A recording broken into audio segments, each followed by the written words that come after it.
నమస్తే అందరికీ. ఈరోజు వచ్చినటువంటి వార్తా కథనాల ఆధారంగా సీమకు అన్యాయం చేస్తున్నారు చంద్రబాబు నాయుడు గారు. కర్నూలు రాయలసీమ ముఖద్వారమైనటువంటి కర్నూలు సిటీని జ్యుడిషియల్ సిటీగా చేసేందుకు 273 ఎకరాలు జగన్మోహన్ రెడ్డి గారు ఇస్తే వాటిని క్యాన్సిలేషన్ దిశగా కూటమి ప్రభుత్వం ఆలోచిస్తున్నట్టు ఆరోపణలు వస్తున్నాయి.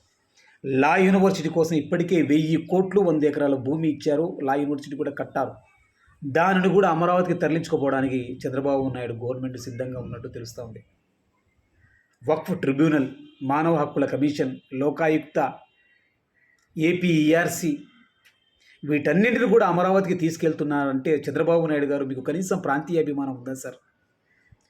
ఆంధ్రప్రదేశ్లో ముఖ్యమంత్రులు అన్న పదం వినిపిస్తే రాయలసీమ నుంచే ఈ విశాల ఆంధ్రప్రదేశ్ని ఎక్కువగా పాలించారండి అని చెప్పి అంటారు. నీలం సంజీవ్ రెడ్డి గారి దగ్గర నుంచి, కోట్ల విజయభాస్కర్ రెడ్డి దగ్గర నుంచి, రాజశేఖర్ రెడ్డి గారి దగ్గర నుంచి, బైఫర్కేషన్ ఆఖరికి తెలంగాణ నుంచి విడిపోతున్న ఆంధ్రప్రదేశ్కు, విభజిత ఆంధ్రప్రదేశ్కు నారా చంద్రబాబు నాయుడు గారు ముఖ్యమంత్రిగా ఉన్న ప్లేస్ నుంచి సీమకు చేసింది ఏమీ లేకపోగా జగన్మోహన్ రెడ్డి గారు వచ్చిన తర్వాత రాయలసీమకు ఒక మహర్దశ పడుతుంది అన్న సందర్భంలో ఆ సందర్భాన్ని, ఆ నేపథ్యాన్ని, ఆ అంశాన్ని కూడా కాలరాసే దిశగా కూటమి ప్రభుత్వం చేస్తూ ఉండడం చాలా బాధాకరమైన విషయం సార్. ముఖ్యమంత్రుల జాబితా నుంచి మీ పేరు ఉంటుంది తప్ప రాయలసీమ ముఖ్యమంత్రుల నుంచి మీ పేరు ఉండదు సార్. ఎందుకంటే ఒక సామాజిక మీ సామాజిక వర్గ అత్యధిక ఉన్నటువంటి మీ సామాజిక వర్గ ప్రాంతాన్ని మీరు ఎంచుకొని అభివృద్ధి చేయడానికి సిద్ధపడుతున్న మీరు పుట్టి పెరిగి మీకు రాజకీయ భిక్ష పెట్టి 4 సార్లు ముఖ్యమంత్రి కావడానికి కారణమైనటువంటి రాయలసీమ ప్రాంతాన్ని అన్యాయం చేస్తే మాత్రం త్వరలోనే రాయలసీమ ప్రాంతం నుంచి తీవ్ర వ్యతిరేకత ఎదుర్కోవాల్సి వస్తుంది సార్ చంద్రబాబు నాయుడు గారు. ఇది చాలా చాలా చాలా చాలా అన్యాయం సార్, క్షమించరానిది. రాయలసీమకు చేసింది ఏమీ లేదు సార్. మీరు ప్రత్యేకించి చంద్రబాబు నాయుడు గారు రాయలసీమ ప్రాంతానికి మీరు ఏమైనా చేసి ఉంటే ఆయన అభిమానించే పార్టీ శ్రేణులు కానీ ప్రజాప్రతినిధులు కానీ అభిమానులు కానీ కింద కామెంట్ చేయండి. రాయలసీమకు చంద్రబాబు నాయుడు గారు ఉన్నప్పుడు ఇది జరిగింది. ఎందుకు సార్ అంత కోపం? రాయలసీమ ప్రాంతం అంటే ఇక్కడే కదా సార్ పుట్టి పెరిగి చదివింది మీరు, ఇక్కడి నుంచి కదా సార్ రాజకీయ ఓనమాలు నేర్చుకుంది కూడా ఇక్కడి నుంచి కదా సార్. ఎందుకు సార్ ఒక సామాజిక వర్గానికి ప్రయారిటీ ఎందుకు ఇస్తున్నారు సార్ మీరు?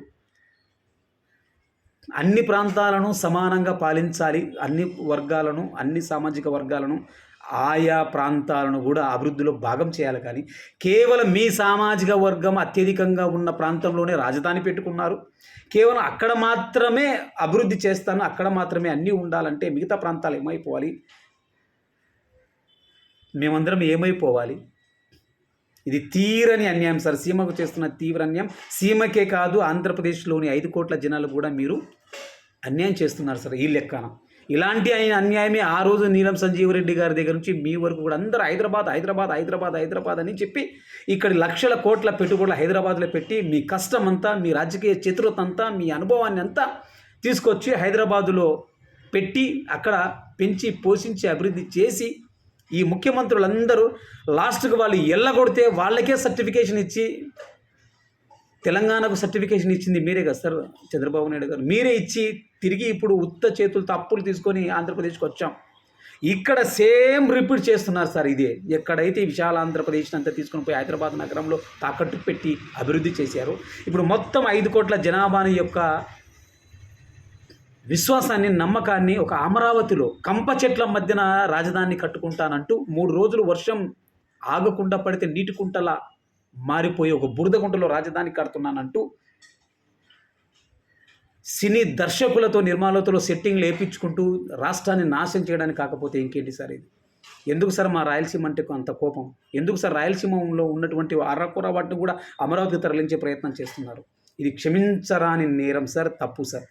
తప్పకుండా రాయలసీమ నుంచి, సీమ నుంచి తప్పకుండా తీవ్ర వ్యతిరేకత వస్తుంది. ఇది ఎదుర్కోవాల్సి కూడా ఉంటుంది సార్. నిరుద్యోగ యువత వదిలిపెట్టరు, మధ్యతరగతి కుటుంబీకులు వదిలిపెట్టరు, ఉద్యోగులు వదిలిపెట్టుకోరు, నిరుద్యోగులు వదిలిపెట్టుకోరు, యువకులు వదిలిపెట్టుకోరు సార్.